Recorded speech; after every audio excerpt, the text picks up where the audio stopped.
Good morning and good afternoon to everyone. Thanks for joining today. It seems to be a popular topic that we've got. It's one of our most popular to date so far, so thank you all for joining. We're going to be talking about 10 password attacks and how to stop them. So we've got our resident cybersecurity expert, Darren James from Spec Ops, and he's going to be going through this with us. Just going to talk a bit about some housekeeping. So we are scheduled to last 30 minutes, but we have allocated a little bit longer for a Q&A at the end. We have a capability to submit questions, so I do encourage everyone to do that. At any point during the call, if you have a question, they'll be queued up for us at the end, so please make use of that. We also have our attachments tab, so there's the slide deck. For today, there's also one of our freeware solutions available and also some other links that you can make use of. The webinar will be available on demand shortly afterwards as well, and you'll also be emailed with a link when that's available. So without further ado, I will pass you over to Darren. Thanks, John. So yeah, good afternoon, everybody, or good morning if you're on the other side of the Atlantic.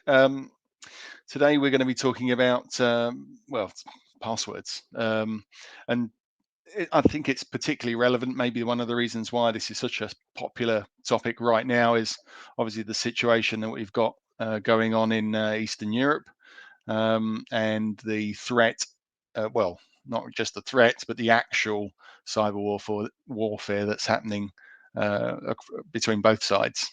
And of course, it's a lot of our organizations, Western companies, Eastern companies, doesn't really matter where you are.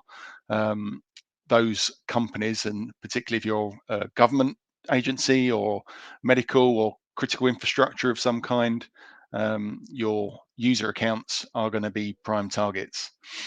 And as this slide here says, 80% of hacking related breaches involve lost credentials or stolen passwords, stolen usernames, stolen passwords. So what can we do really to protect ourselves or make us certainly a harder target than the next person along? So the first line of defense is really your users. We need to educate our users. We'd love to be able to get rid of passwords and everybody log in with biometric face IDs or fingerprint scanners or whatever it might be. But right now, a lot of us still don't have that capability available. Or maybe we've got it in some areas or some applications that our users access, but not all of them. So until really that we can get MFA everywhere, and I know, everyone's talking about passwordless and what a wonderful thing it is, but that's the thing. It's only available for some aspects of our organization, some applications, not everything. And until we can get rid of it everywhere, we still have to make sure that we've got a good password. And of course, it's not just admin passwords or elevated account passwords that we need to worry about. It's every user account. They only really need to compromise one account in your Active Directory, and then they've got a foothold inside your network or inside that application. And from there, they can move laterally across your network. It might not happen immediately. It might happen over weeks or months or even years. Some of these nation-sponsored attacks aren't in any hurry to expose themselves as having breached your network, but they like to plant backdoors and then access them at a later time when it's most convenient and most impactful for them. And one as it says on the slide, only one compromised passwords can be the cause of the breach. And depending on the quality or the hygiene of our users' passwords, they can be cracked in seconds in a lot of cases. So let's talk about the different forms of attack and the counters that we can use, or the preventions, as it says on the slide here, to those particular attacks. And first one we want to talk about really, or I'd like to talk about today, is brute force attacks.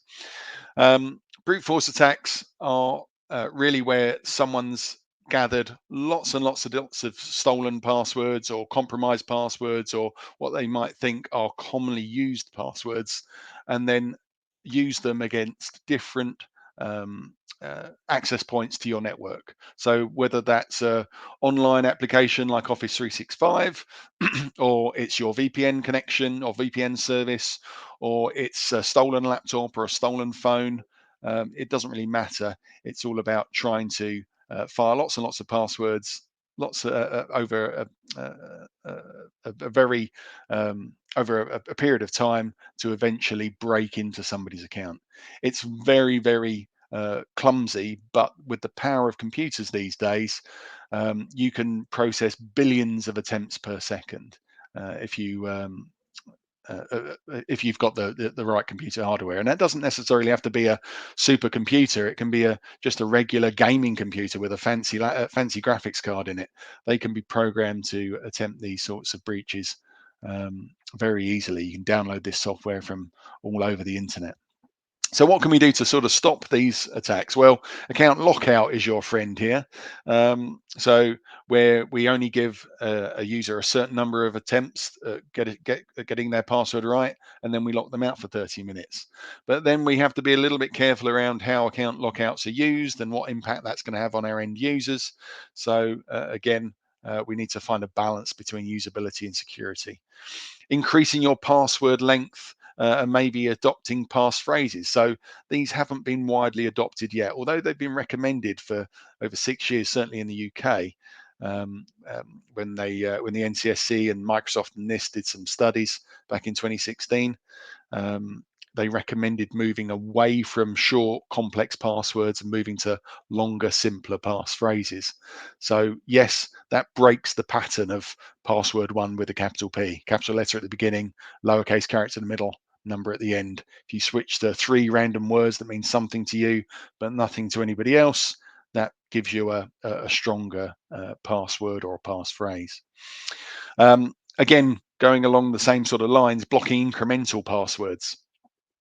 So stopping people just adding a 1 to the end. Summer 2020 is my password 2 years ago. Summer 2021 was my password last year. Summer 2022 is my password this year.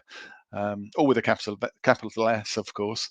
But yeah, incrementing the number at the end isn't a good thing either. And then finally, why not try and beat the hackers at their own game?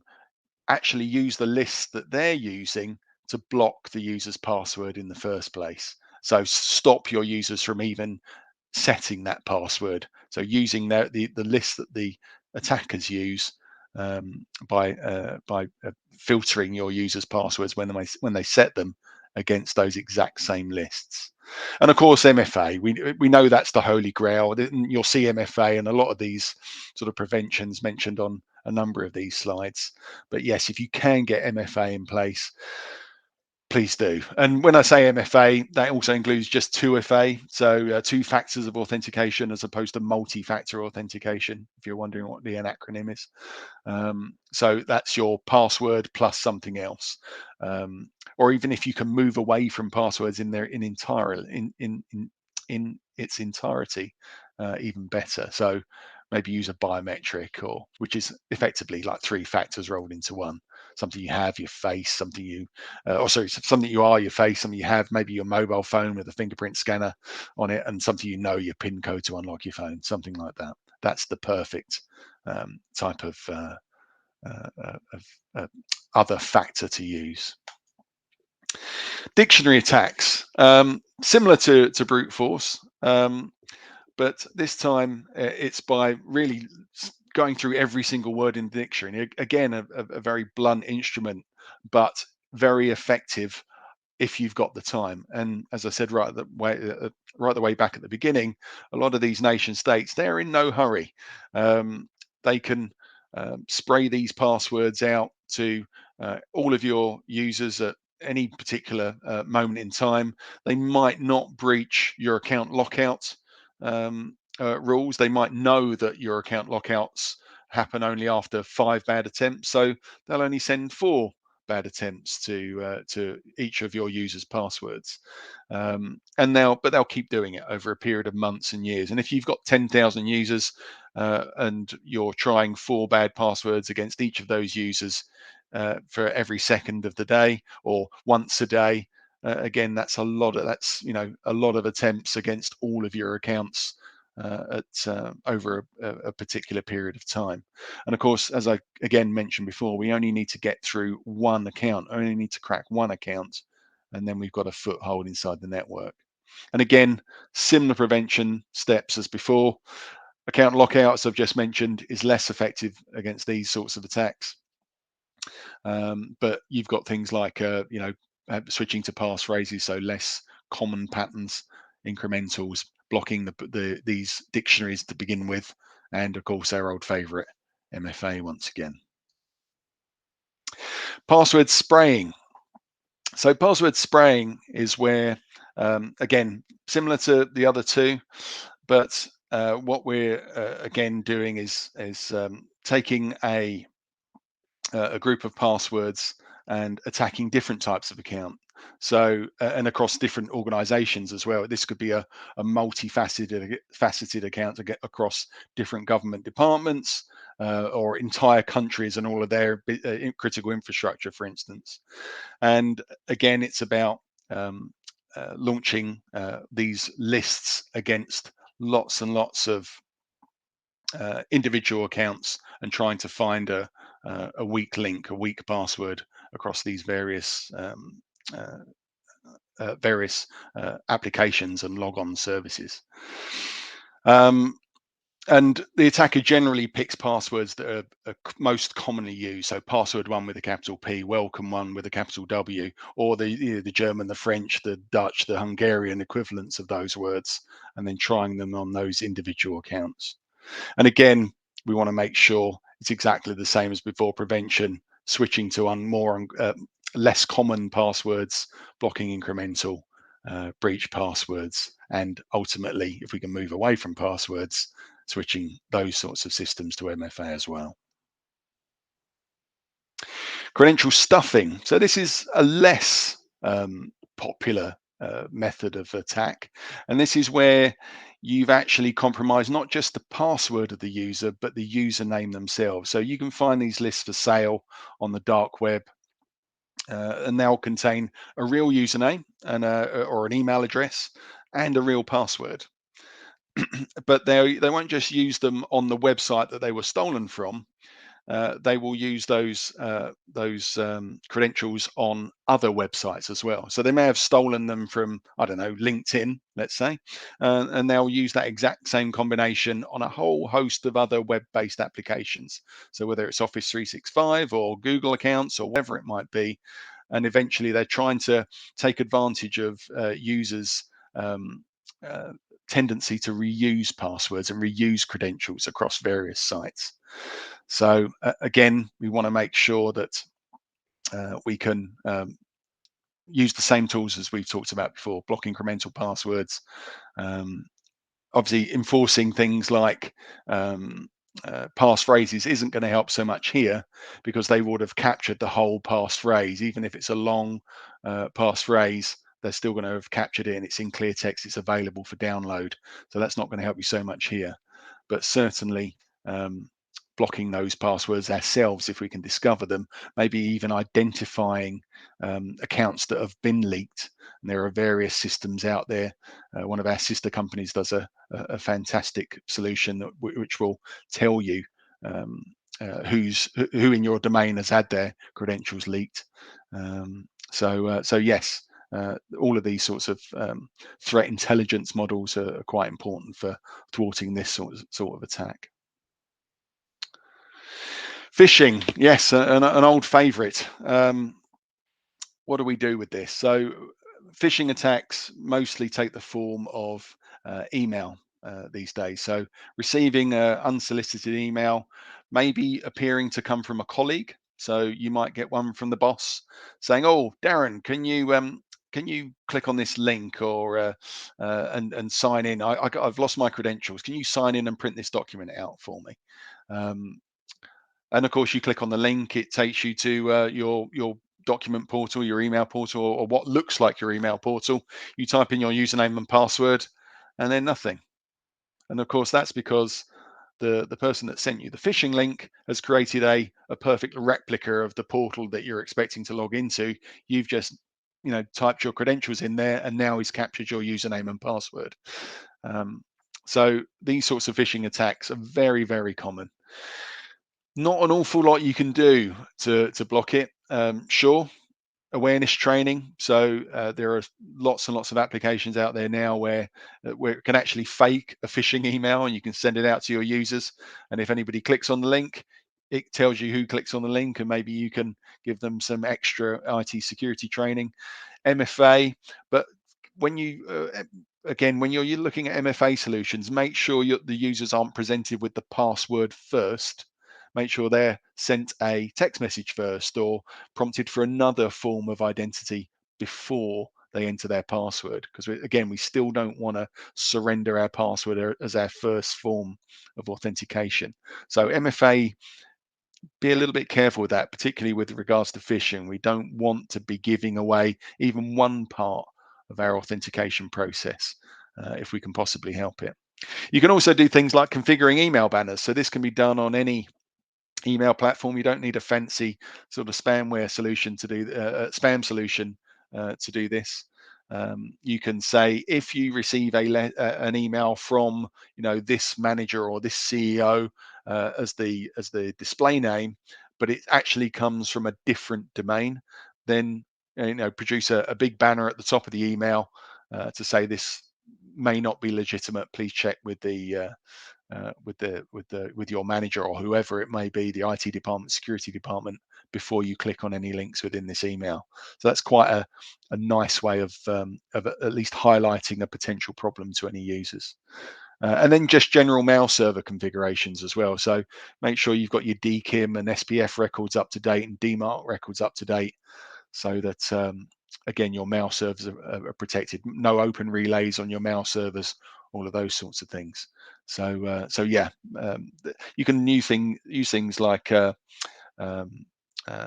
mxtools.com, I think it is, or toolbox.com, and it will tell you whether you've got a good email server configuration for your email domain. So it's another good option there.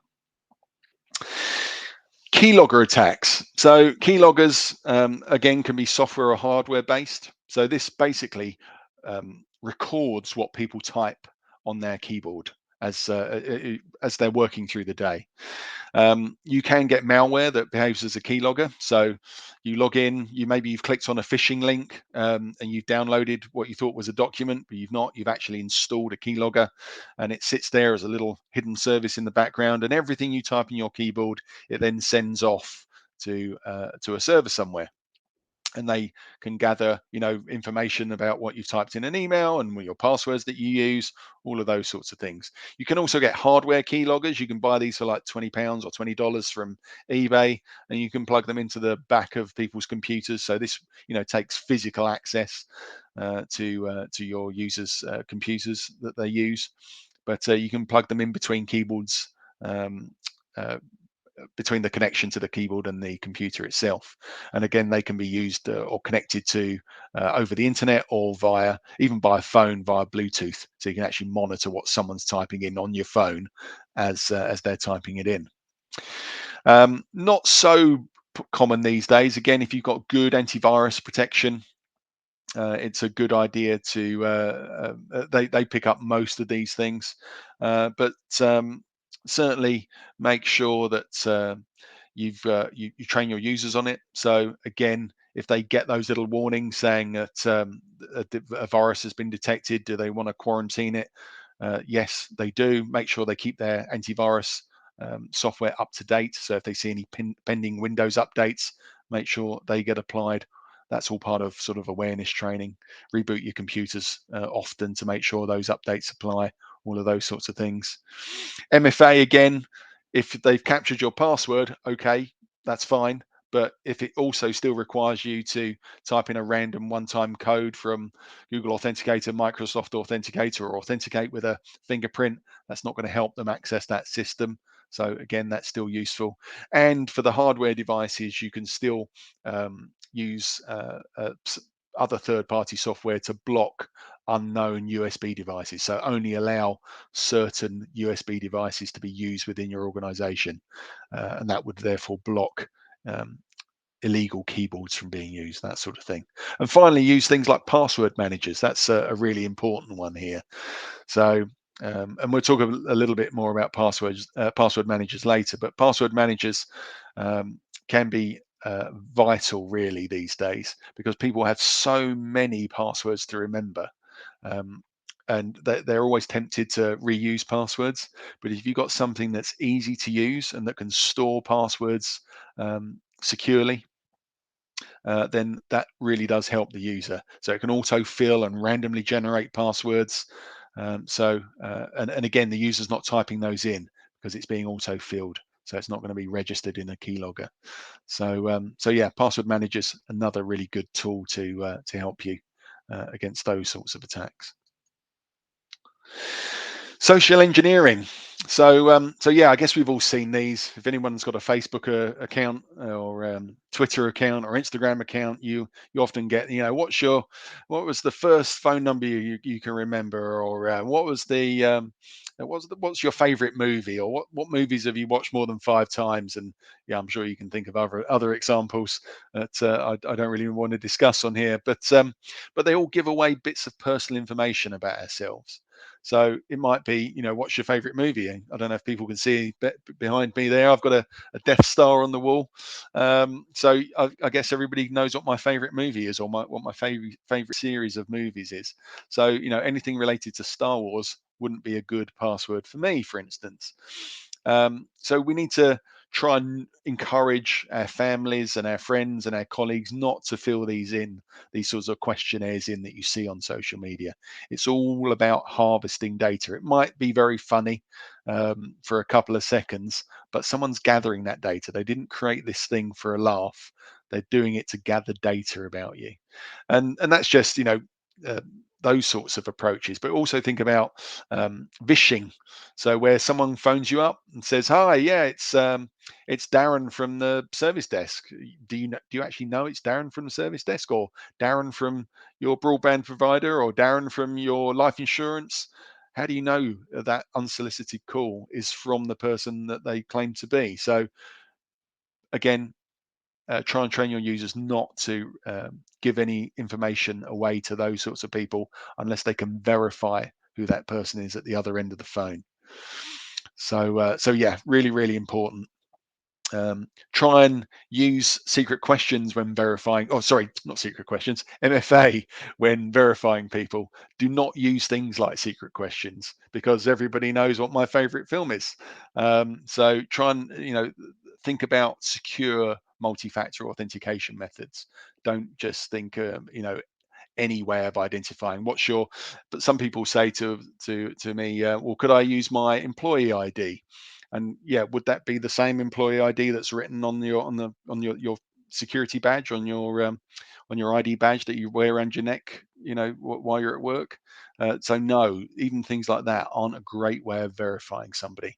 It's much better if you can use a one-time code sent over a mobile phone or an email, or if you've got a multi-factor system like Duo or Okta, to send a push notification to your users. That's a much better way of verifying someone than secret questions or a piece of information that can be easily gathered. Password resets. So yeah, again, similar sort of vein to what we've just been talking about with social engineering. So users forget their passwords. Maybe they're sat at home. They've not been in the office for 2 years due to the pandemic. The service desk might not know who they are, may have never have met them if they've joined the company in the last couple of years. So they ring the service desk up. Hey, can you reset my password for me, please? How does the service desk know that it's Darren or John on the other end of the phone?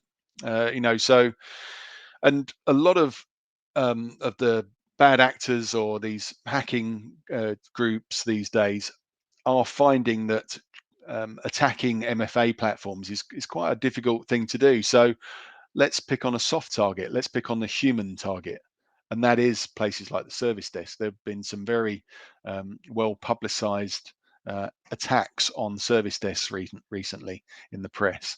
And that's because the human factor is usually the easiest form of access. So I can get you to reset a password for a user. I already know their username, maybe it's their email address. And if I can get you to reset their password for me and tell me what it is, I'm then in to your network. So yes, beware of attacks on your service desk. How do we thwart this? Well, verification on the service desk would be a great idea. Again, not using weak factors. So don't use secret questions, use one-time codes, other third-party authentication factors if you can. Make your service desk aware of these sorts of tricks that bad actors might use. So a screaming baby in the background. Oh, please help me. My baby's crying. Can you just reset my password? I need to log in. Make people aware of those sorts of emotive techniques that people use to try and get you to do something in a hurry. We often hear about people trying to access bank accounts or grandparents' bank accounts, that sort of thing, by making it something urgent. Your account's been hacked. You need to do something immediately. So yeah, it's important to verify who the person is at the other end of the phone and train them. And of course, roll out a self-service password reset solution if you can. There are lots out there. Spec Ops do one, funnily enough. But yes, self-service. So put it in the onus of the user. The service desk don't do password resets anymore. Let the system and the user do it for them. And again, you can make sure that that's secure by using good MFA. Writing down passwords. Yeah, I think everybody's done it. Certainly, I know people in my family do it, even though I tell them I'm a security consultant. Please don't write down that password in that notepad or stick it on a post-it note and put it around your monitor or underneath your keyboard. Yeah, use a password manager instead. Much more convenient. It can be synchronized to all of your devices. You never have to worry about the dog chewing your notepad or someone walking in and peeling off the post-it notes around your monitor. It's always going to be there, and hopefully they'll get to use the random password generators. Switch to things like passphrases as well.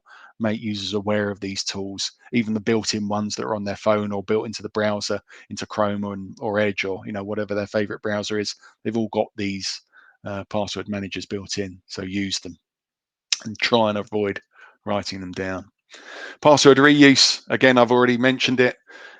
Just about everybody, human beings aren't very good at remembering multiple pieces of information. And so typically when it comes to passwords, they reuse them or they create a variant of them.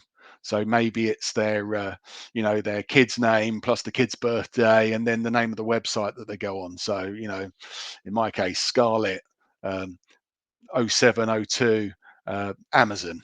And then I log into my LinkedIn account and it's Scarlett 0702 LinkedIn. That isn't a unique password. That's a reuse password, even though it's got a different name at the end or a different word at the end. Terrible. Because you only have to capture one of those and you go, all right, yeah, that was Darren's Amazon account. So now let's try his Office 365 account. Is it Scarlett 1401 Office 365? So a silly way of trying to come up with a better formula to remember your passwords. Don't do it. But some people don't even go to those links. They just reuse passwords. So again, make sure your users are aware that that's not a great idea, that hackers are more than aware that they follow those sorts of patterns.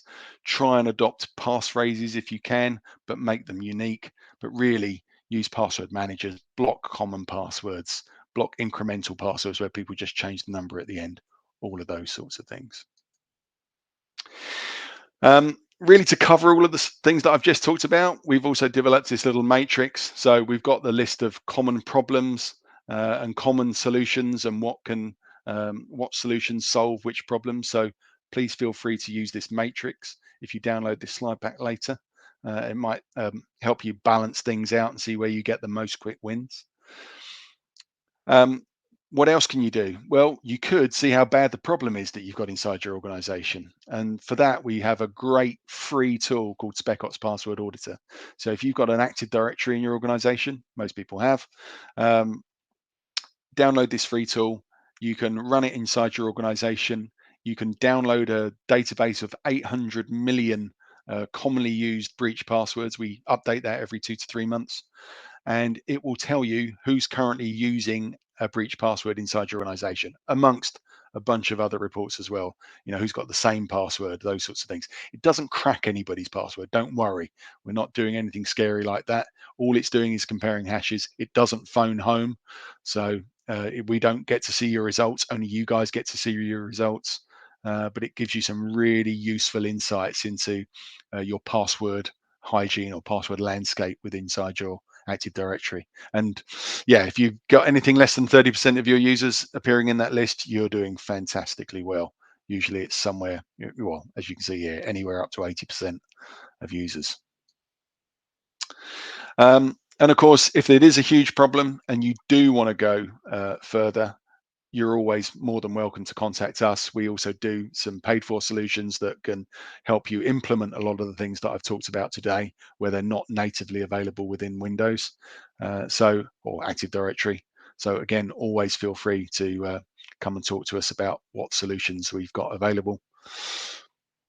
And yeah, you can speak to me or one of my colleagues. Our entire product services team is all consultant level. We don't really have any first line guys at Spec Ops. So whoever you speak to has done this for numerous organizations throughout the world, really. So yeah, book a session with me or one of my colleagues today. And finally, I'm a minute and 47 seconds over our time, John. I hope that's okay. So I think we've still got some time for some Q&A. Yeah, just a reminder to everyone, the Ask Questions tab, you can submit questions. So we've got quite a few coming already. And the first one actually I can answer, which is a rare occasion. So can we have a copy of the slides, please? Yes, they're already available in the attachments tab. And that was uploaded at the beginning, so you can download that anytime. And as I said, at the end, you'll be able to rewatch the video if you want to as well. On to the next question. So, is it okay for end users to have the same password manager for work and personal use? It is, providing that your work accounts, your admin accounts, can't read those vaults, those particular vaults. And also you still really need to make sure that you have an export function in that corporate password manager to export those personal passwords should they ever leave the organization. You don't really want to be in possession of that data. There's not an awful lot you can do to protect or stop users using it anyway. I think it also falls down to the region where your users may operate. So there are certain areas of the world which forbid work systems to use personal, and vice versa, personal systems to be used for work. So there might be some legalities in certain regions of the world as well. But generally speaking, I think any use of a password manager is better than no use of a password manager, providing you've got the right controls in place. Brilliant, thank you. Is it a big thing to find out the username? Is it not most of the time their email address? Yeah, absolutely. And that's the biggest problem that we've got with all of these online services these days. So your email address is also your user principal name, which is directly related to your SAM account name or any other identity. Much like passwords, users are terrible at remembering multiple usernames. So us as good IT people try and reduce that overhead on our users by giving them one identity, which is, as you quite rightly said, the email address. So yes, usernames are already out there in the public domain. If you go to Have I Been Pwned or any one of those websites and look for your email address, you can pretty much guarantee you'll find it in there. So yes, that's absolutely right. But it's where you find those pairs, that username and password pair. That's your real sort of vulnerability, where they've got both. That's what makes it very, very easy for someone to compromise your accounts. And to solve that, you really need some sort of threat intelligence product. Brilliant, thank you. At what point does a breach list validation take place? Is it at the password reset, or is it always checking? A breach list validation take place? Yes. So if I guess you mean in relation to using it with a tool um, that can check for breach passwords. So certainly the way Spec Ops password policy works, it it actually happens in both um, scenarios. So we have two forms of database. We have one which you have locally, that which can be checked at time of change, and also we have a cloud-based database called a complete list that we can check after the fact as well.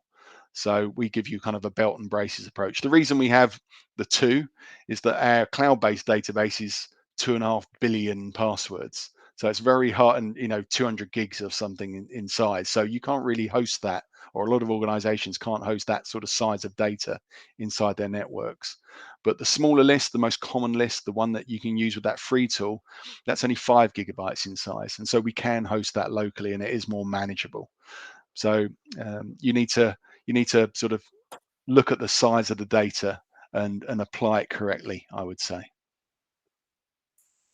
Brilliant, thank you. A few more. So, can you use MFA out of the box with Active Directory?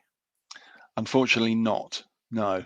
You always have to buy with AD. You've been able to buy smart cards in the past, but there's still an underlying password. You've got MFA options when it comes to Azure AD and Office 365, but the password is always one of the factors. So, and it's always the first factor. So again, you potentially give away your password before you then fail to um, authenticate with Microsoft Authenticator or a single text message. So you can do it to a certain extent with Azure AD, but it's not the best. If you just want to tick a box that says yes, I use MFA for Office 365, yes, it'll do it, but it's certainly not the best way to do it, in my eyes anyway. You're giving away that one piece of information, and unless you use Office 365 for every single application that your users use, and therefore MFA for every single application your users use, you've given away your password at that point potentially. Great stuff. Is there a recommended resource for user awareness training? So, I suppose website or something like that you'd recommend? Um, Not particularly, no. I always feel it's best if you tailor it. I wouldn't generally advise to tell people to go to generic websites and look this up. I would say spend half a day researching it, talking to people in your business, finding out how they use IT in general, where they get emails from. If you do have access to third-party products, there are some spam filter uh, suppliers that have awareness training built into them. They have these systems where they will send out fake phishing emails for people to click on, and you'll get those reports. They're great. But I always think for actual user awareness training itself, you're better off compiling your own training material and delivering it yourself to your users, or getting it um, actually train the managers and then get the managers to deliver it to the users themselves during regular meetings. Uh, the other problem is some people think, well, I'll just create all of this training material and send it out in an email. That doesn't generally work. What you should try and do is run a training course, a non-optional training course for everybody once a year. Maybe have it on two different occasions, but make sure everybody attends and just go through the basics. Just tell them what a phishing email looks like. Tell them what a bad password is. Tell them what a good password is. Tell them what a passphrase is, whether you can use those sorts of things. Tell them what a password manager is. But having that face-to-face contact where everybody's got to listen to you, I think is much more effective than just sending them off to a website somewhere. And it's always the highlight of the year when we get your invite in the calendar for our one Absolutely. internally. You just love my dulcet tones, don't you, John? So I've got one more question that's come in. If I'm using 2FA, are weak passwords no longer an issue? They are no longer an issue if you've got MFA or 2FA everywhere. Okay. So, and again, you need to make sure that that password can't be used on its own anywhere inside your network. And that, whether that's VPN access or access to SharePoint Online or G Suite or whatever your users use, whatever other applications they may use, as long as you've got 2FA everywhere, then sure, you can dumb down your passwords again. You don't need to worry about it as much. But you also need to make that a part of the buying, kind of the buying decision for any new solutions that your office requires. So I'd always, it's a big risk by saying, yeah, passwords aren't a problem anymore, because I guarantee that there'll be probably some system somewhere that still only relies on a password. It's very, very rare that you find MFAs in use everywhere. But I have seen it, but it's very, very rare. Brilliant. Well, thank you very much, Darren. No problem. Just a reminder to everyone that there's the attachments link, which has a link to our Spec Ops password auditor software, which is freeware, which Darren discussed today. There's also the opportunity to speak to Darren if you're based in the UK or one of our other password experts globally, and also the slide deck. And as I said, on demand, it will be sent to you in email. So thank you all for joining, and thank you, Darren. Thanks all. Good to talk to you, and hopefully speak to you soon. Stay safe out there. All the best.